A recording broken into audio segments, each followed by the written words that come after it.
Hi, second graders. Hope you're all doing great. Today we're going to talk a little bit more about the opposite of abstract arts. We learned a lot about abstract art. We did some projects with it. And now we're going to talk about the opposite. Do you remember from our abstract art, our first lesson about it, how we talked about how it's kind of the opposite of realism or realistic art, right?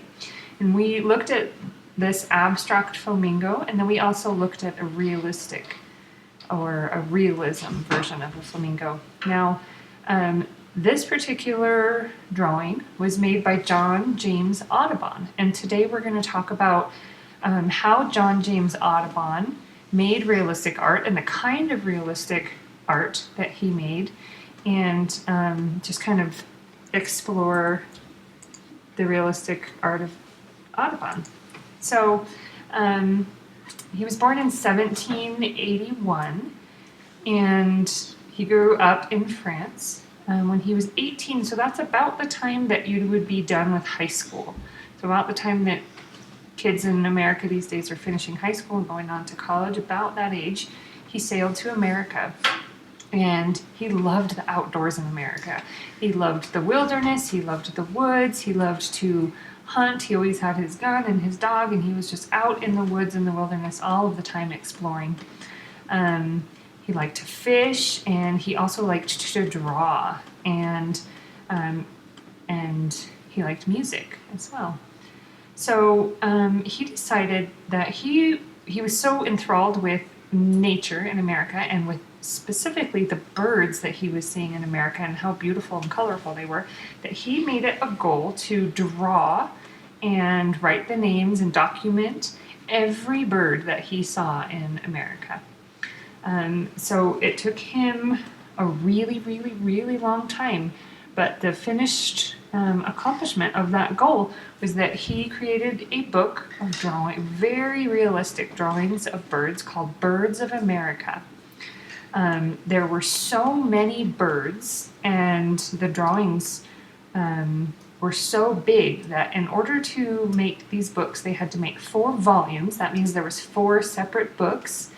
Each one had hundreds of drawings in it, and he wanted to make the birds life size. So that's fine if you're drawing a hummingbird or a robin or something. But when you want to draw the larger birds, those pages have to be very large to fit those big birds.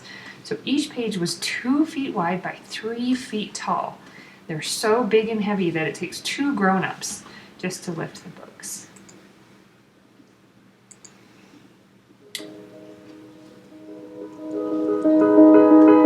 When the Birds of America first began to appear in 1827, it was a revelation. No one had seen anything like this before. A book this size, a book with such vivid depictions of birds in their natural context. After that, no natural history artist could ever go back to the old model of working in museums with taxidermied specimens.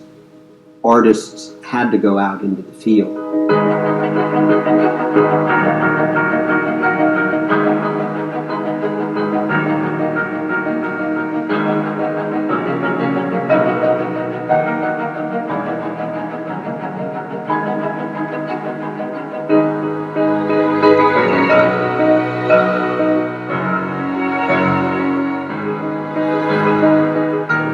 John James Audubon is known through the eponymous Audubon Society. He was a great conservationist as well as a fantastic artist and ornithologist. He was born illegitimately in Haiti in 1785. He lived in France till about 17 when he came to the United States. Audubon wasn't the first great ornithological artist, but when you look at those earlier works from the 16th, 17th, 18th century, the birds look dead. And that's because the artists were working from stuffed specimens in cabinets and museums, sometimes put into unnatural poses and devoid of any environment or context. What Audubon did was to depict the birds as they were in their habitats. He studied the birds carefully. He actually devised his own method of wiring the birds into a pose that he had observed in the field. He also developed a grid pattern for his paper, like graph paper, so he could keep the proportions right. He showed the shrubbery or ground or trees where they lived. He showed the things that they fed on. In 1820, he decided to dedicate his life to trying to paint every single species of bird in the United States. Audubon really wanted to turn this private passion into a commercial work, and he made the extraordinary decision that he was going to publish every bird at its natural size. For cardinals, pigeons, Baltimore Orioles, no issue. But when you're talking about whooping cranes and flamingos and eagles, that needed a particular manufacturer of paper. He went to England and hired the James Watman Company to produce these gigantic sheets of paper, almost 40 by 30 inches. The size of Audubon's book was absolutely unprecedented. You have this monumental work of 4 volumes that stand almost 4 feet high, with 435 sheets of paper, engraved aquatints depicting every bird that he could find.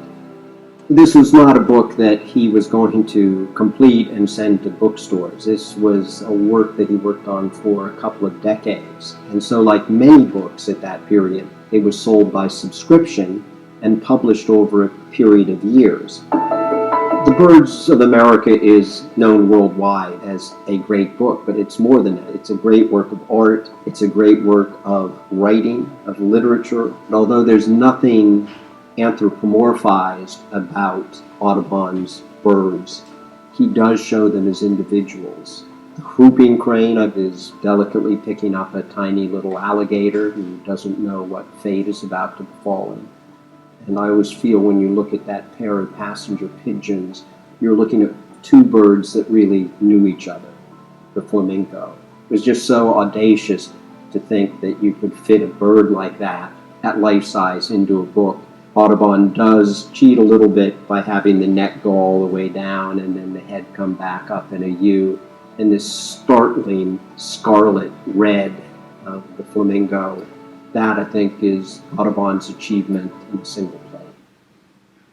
Okay, so let's look at some of these bird drawings from the book, The Birds in America, Birds of America. So this is a drawing of sandpipers. And one thing to notice is, like the person in the video said, Audubon always drew his birds in their natural habitat. So we know that sandpipers are water birds. They live near shores of waters of the ocean, and I'm not sure if this is an ocean or in like a lake or a wetland. But it shows that they're water birds, and it shows what they eat. What do we think that is? Maybe a mosquito? I'm not sure. He sometimes showed the male and the female, especially if they looked different. And I want you, when we're talking about realism or realistic art, I want you to observe all of the little details. Remember how the level of detail is one way that we tell apart abstract and realism. In art, it's not always the case, of course, that realism is more detailed, but it often is. And Audubon, it certainly is, because he puts so many little details into the colors and the shapes of the feathers. Each one of the feathers on this bird is a different shape. So he didn't just repeat a bunch of loops without really thinking about it. Each feather has its own unique shape and its own unique way that it overlaps with the one below it. These on the wings kind of get longer and bigger as they go along until you reach these really long ones at the end. The colors are all changing. Even the detail in the backgrounds is really beautiful and carefully done. Here we have a family of robins. So we see some chicks, some older chicks in the nest. We see what the nest looks like. We see the kind of trees that a robin might make their nest.